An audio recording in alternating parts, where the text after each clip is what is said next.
welcome. We'll kick off. Senator Carr, you have the call.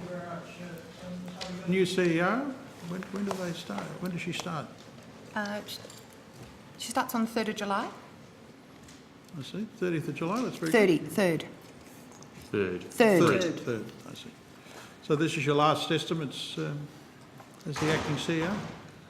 I believe so. But I'm sure we'll still be seeing Ms Harvey, as has been the custom for some time. I hope so. No, you've done a very good job. I might take this opportunity to congratulate you on the way you've actually performed your duty. So, Thank you, Senator. can I perhaps go to the issue of the recently issued Australian Code of Responsible Conduct of Research? You've issued there's a review underway, is there not? That's correct. I might refer that to Ms Emery. It's Kylie Emery, Acting Executive General Manager. Yes, there is a review underway. Senator. So you've actually released a draft code? So a draft code was released in late November last year for public consultation, and I think those consultations went through, that open consultation period went through until the 28th of February this year. I see. So it's now concluded? The consultation period has concluded. It is now a question for the Code Review Committee to look at those submissions to the consultation and to formulate a revised code in line with that. This is a code that's been produced in conjunction with the NHMRC? So yes, the NHMRC, the Australian Research Council, and Universities Australia are co-authors of the code. I see. So can you tell me why you have removed the definition of research misconduct from the code? So, Senator, the Code Review Committee, when looking at the code, was probably looking a bit at international practice, but also, international practice, so from all around the world, in relation to how we should approach research integrity within Australia.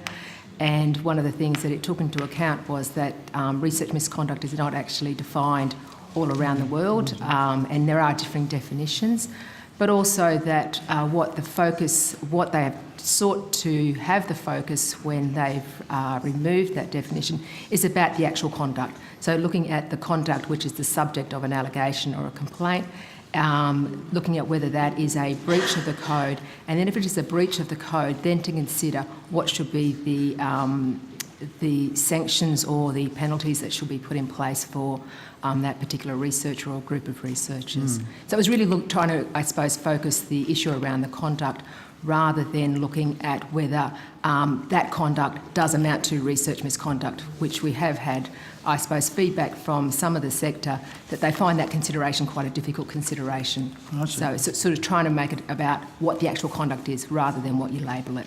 Right. And you've cited Canada as the example because there's no definition in the Canadian model. Is that the case? You did today, but you've also cited it in your documentation.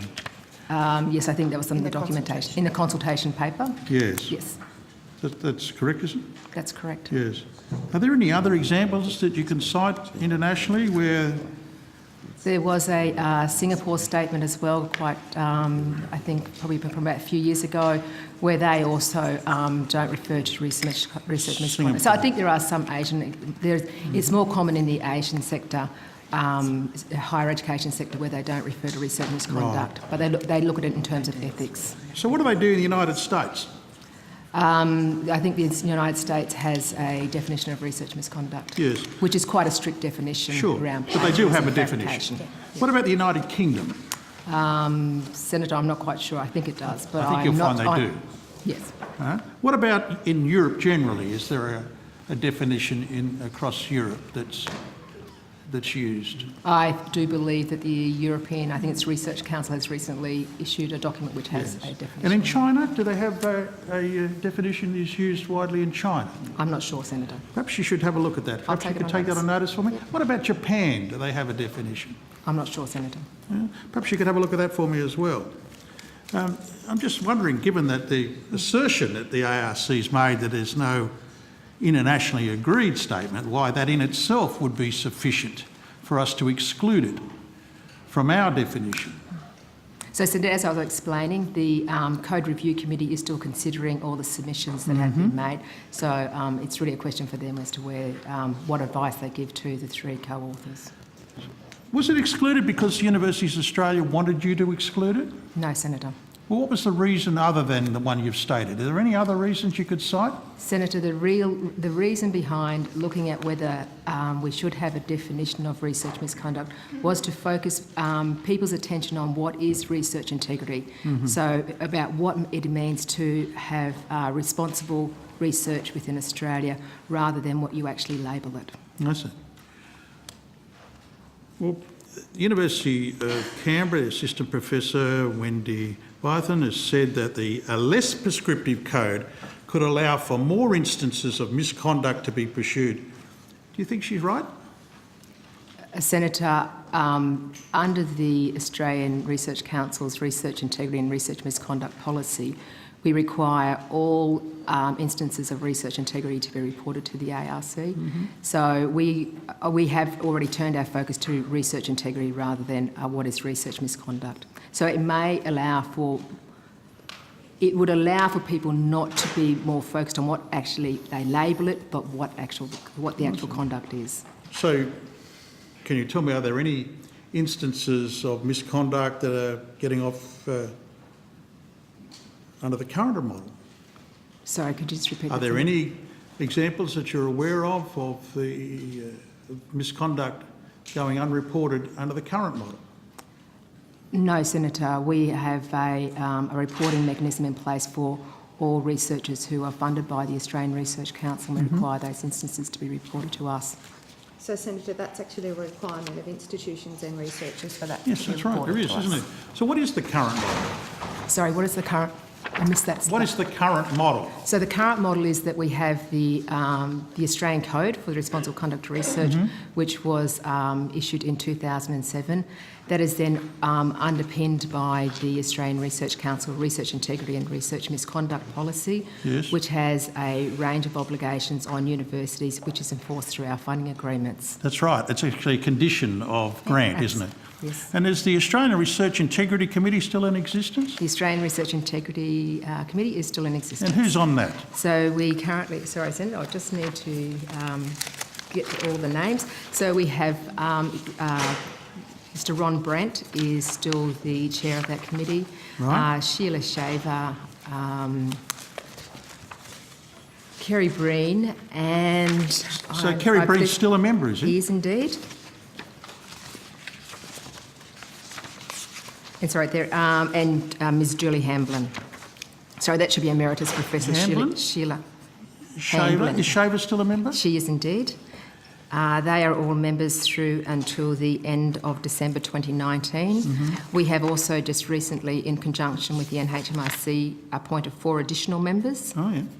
And Who are they? that is Professor Janice Reid, Professor Alan Lawson, Professor Michael Chilcott, and Professor Margaret Otlosky. Thank you. And did you say is still a reserve member there? Katrina Spears, is she still there? Not to my knowledge, Senator. So we have actual members, so and then that There's no reserve member still? no. We have 8 members all up. Because the original appointments, I think you might find she was. Yes, that's right, but not at the moment. Not at the moment, Senator. so she's no longer there. I see. Now, Dr. Kerry Breen, you're saying still a member? Indeed. Okay. And he's have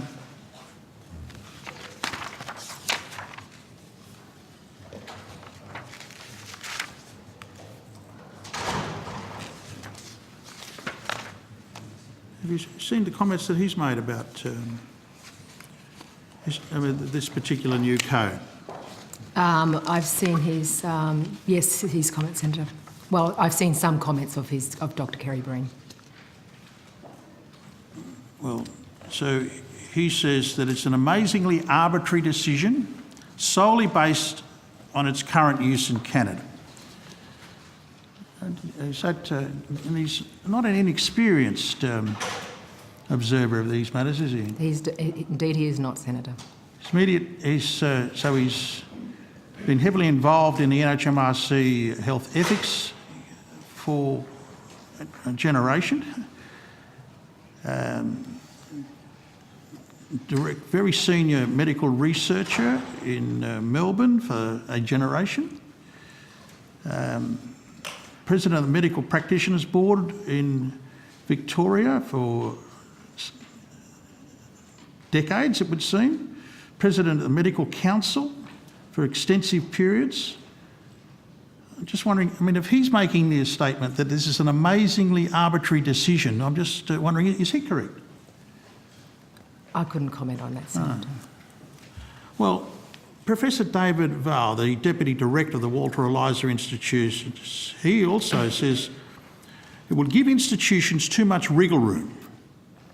He says that second-rate institutions are not up for self-policing. It would create a variable standard across universities. Is that, Professor, correct? Well, Senator, at the moment, as you would appreciate under the current code, it is a self-policing model. It's not quite right. It's not quite right at all. The current code allows for institutions to resolve matters, but where they can't, that there be an overarching, that's what the research integrity body does, isn't it? It provides that overarching appeal mechanism. That's correct, Senator, but that model will not be changed under the new model, so that will remain in But place. it does, within the current model, research misconduct is explicitly referred to. Is it not the case?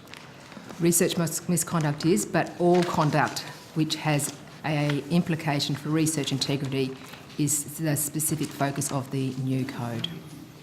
So it captures a broader range and it does not require, I suppose the Code Review Committee was of the view it did not require a consideration about whether some conduct was research misconduct before they took action in relation to it. Apart from the Deputy Director of the Walter Eliza Institute, has anyone else raised concerns about second-rate institutions not being up to self-policing? I haven't gone through those The submissions? considerations. How many submissions have you received? There were I believe there were 91. 91 submissions. Sorry? 91. 91. Oh, what, and Walter Eliza, do you think, are they the only ones that have raised this concern? Most of the submissions were, I think, in favour of removing the definition, Senator. Were they from Vice-Chancellors? There were a range of respondents. As you can imagine, across 91, they were individuals, organisations, so there were a range of views that had been expressed as a result of those submissions. And as I said before, the Code Review Committee is considering all those considerations to come up with a final version of the code. Do current enterprise agreement arrangements in universities interact with the current code? Yes, Senator, in a range of ways. Yes, well, perhaps you can explain to me what they are.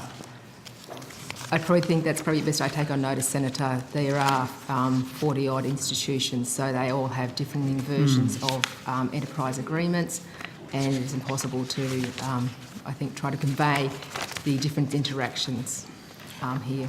So, Senator, I think it's important to note that all the feedback is currently being considered by the Code Review Committee. And so a range of the things that you're discussing are things that they're working through at the moment. So it would be inappropriate for Miss Emery to have a comment there. Premature, would it? Premature? I think it is until we actually have a position. I see. Yep. The question of the enterprise agreements, though, has been cited, hasn't it? Wasn't that also cited in your consultation paper? Senator, we have received a number of comments, both with the ARC's policy and with the code, about how they interact with the enterprise agreements. So we are working through with a range of lawyers, both university lawyers and others, to make sure that that the model that we have in place is cognisant of what happens under enterprise agreements. It's a very complex issue.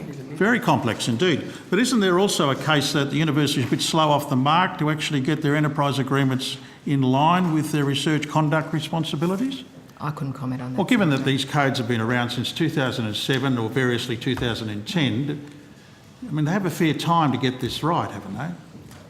Senator, I think there's a consideration about whether that if you looked at the draft guide, it's about having a consideration about what the behaviour is before you enter into what might be the ramifications for someone's employment. So what we're trying to focus on is about making sure there is good research, and that where there have been instances of poor research behaviour, and that might be around plagiarism, fabrication, around authorship disputes, that they are able to be resolved Ms Emery, separately. we've been down this path for a long time. Yes, right? We know this ground very, very well, right?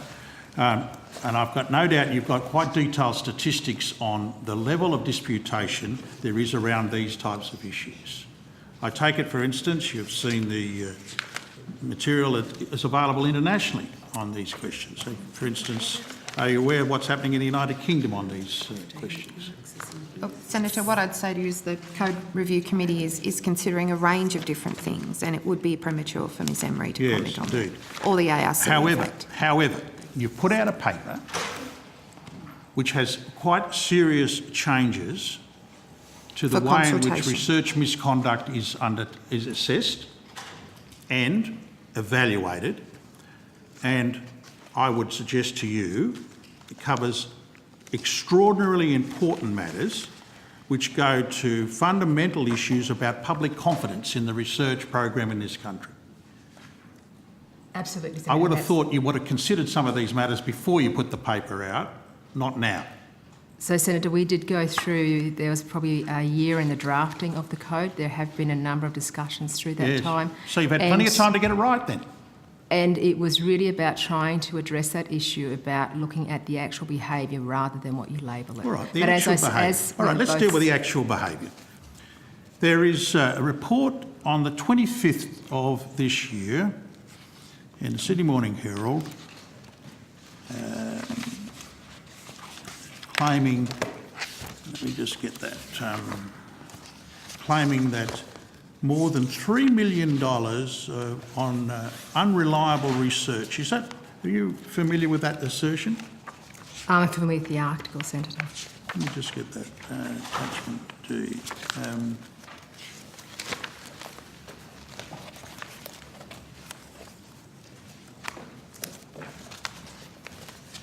Yeah, this is a team at Jacks, the 25th, claiming $3 million unreliable academic research. Now, given the scale of your budget, you'll say to me, well, that's not particularly important. Senator, But any case of research... you bet. Poor research integrity is important to the ARC. Now, so what do you think the level of research misconduct is in this country at the moment? I think that's asking Ms Emery for an opinion. Well, you must know how many complaints there were, for instance, last year. Yeah, we'd be happy to discuss the number of complaints and different things. Well, tell me that then, have how been many are referred. there? So, Senator, when you say complaints, are you referring to... I'm just trying to work out what you're referring to when you say All right, complaints. let me just ask you, in terms of the current code, how many new matters of actual or potential research integrity breaches of research misconduct were notified last year? 11 new matters. 11. And the previous year? And there were 9 matters that were still ongoing as at the 1st of July 2016. And how many new matters were raised in 15-16? Actually, I'm not sure I have that on me. So in April 2015, the new ARC research integrity and research misconduct policy came into force, and that was when we actually started to require that reporting in relation to integrity matters. So we can only give you figures from April 2015. So, all right, so you've got 11 new matters this year. And what are those 11, what are the areas in which they cover? Senator, I don't have the level of detail about the matters, but most of them have related to authorship disputes, maybe how peer assessments are being undertaken. Plagiarism. And plagiarism. Plagiarism? What else? Yep. That would be the main areas from memory, Senator. I have a report from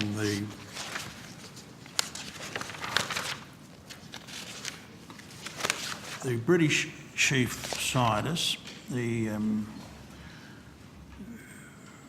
postal note dated January 2017. Integrity in research. Sorry, it's actually from the Parliamentary Office of Science and Technology in Westminster. And it cites a number of reports indicating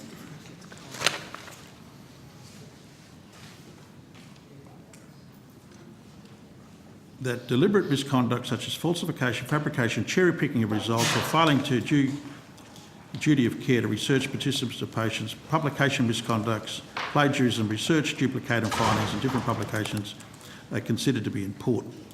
Do we have any examples of those in Australia?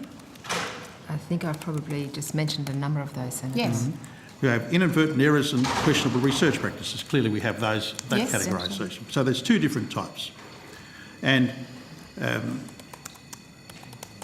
the report in the United Kingdom says that, citing a 2009 study, said that based on their data, there were 2% of their researchers had falsified, fabricated or altered data.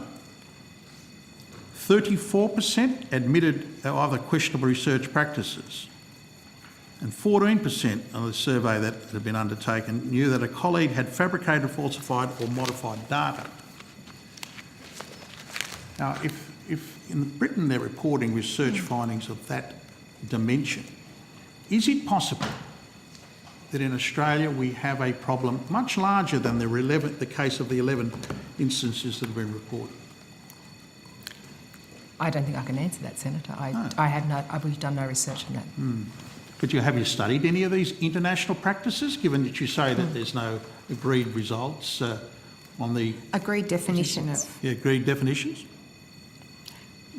The Code Committee has looked at a whole range of different things with regards to that, and I think it's important to note that in looking at that review that you're talking about, it involved a survey and a whole range of different things that they've taken into account, which we haven't done a survey of opinions here of researchers, but it is something we take seriously, which is why we're looking at this, Senator. Okay. What about the cases of non-repeatable results being reported in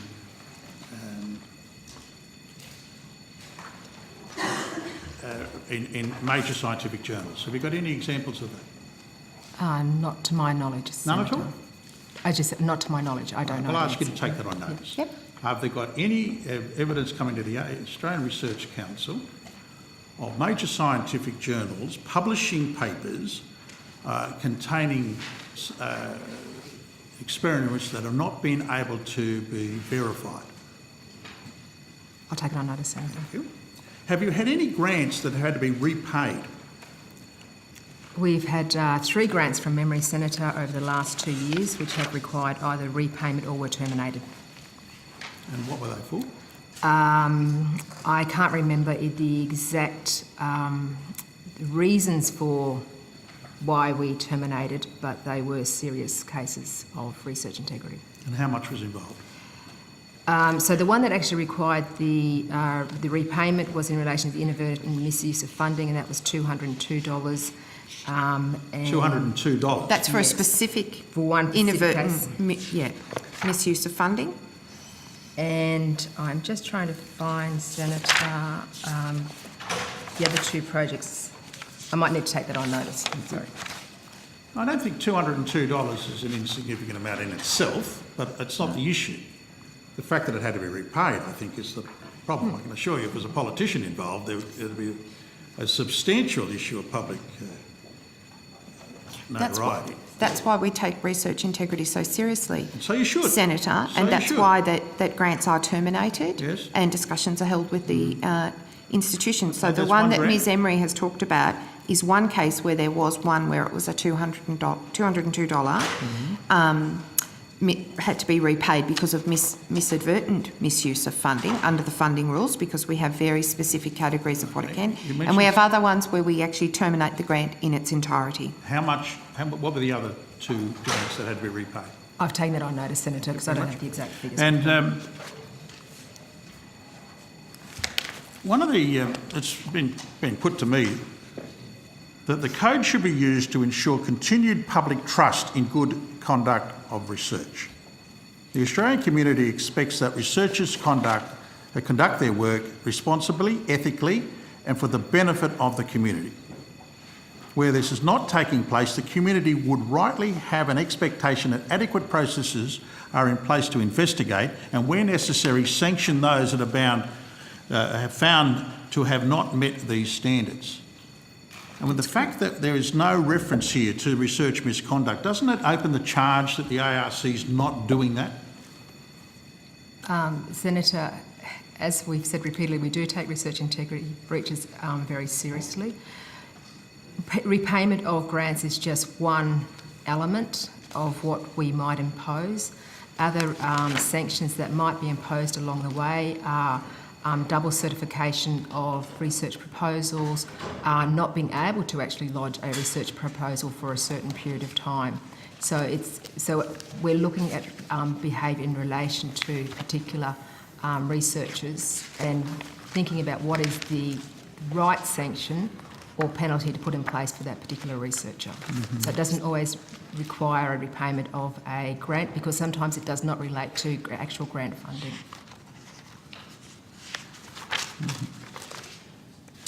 Thank you. What are the next steps in terms of settling upon this new code? So the Code Review Committee has already had a 2-day meeting in May to consider the submissions. It's meeting again in June to further look at those submissions, and we anticipate or hope that we will have a final code by the end of this year. We would also, I would also note that, as was noted in the consultation paper, that will be accompanied by a number of guides. There's currently a guide for how you investigate allegations of breaches of the code. We're also looking around others which are around data management, which is an area you've already talked about in terms of reproducibility of results, as well as authorship, which is also a major cause of concern at times. Mm-hmm. And of course, I presume you have to balance out the question of institutional autonomy with the Commonwealth's obligation to protect the integrity of the spend that the Commonwealth makes in terms of the research program. Well, I think the premise is that there has to be research integrity is the first Yes. premise. And it's all very well for the university to say we've got this in hand, but there are clearly many, many examples historically where the universities have failed to actually ensure that research integrity is actually maintained. Would you concede that proposition? And that is why we have the Australian Research Integrity Committee in place and remains in place, so that if there are instances where either a complainant or a respondent to a complaint is dissatisfied with the outcome, they can appeal to that body. Mm-hmm. And that's why the question of research misconduct must also be part of any consideration of these matters, rather than some vague, wishy-washy concept of bad behaviour. So I'd say, Senator, one of the challenges is that the minute that you define something, it is about making sure that we actually capture the breadth of Sure. what's been covered. That's what the Code Review Committee is looking at, that challenge. Okay, Ms Harvey, but it's been in the current arrangements since 2007 in terms of the Research Integrity Committee since 2010. That's They've correct. had no problem with it there since that time.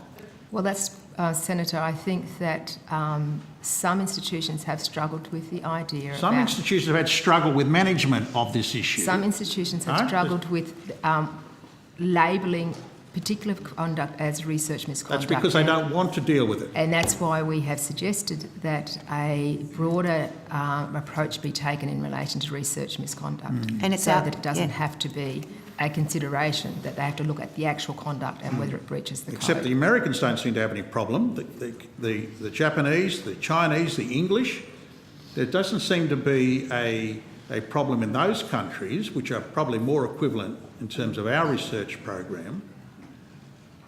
Because we have a problem in a couple of universities who failed miserably to deal with this and ended up in court, you're not going to buckle to them, are you? That's why we have a Code Review Committee, which has 3 parties in it, which is looking at what is appropriate for Australia. Thank you. Thank you very much. Can I turn to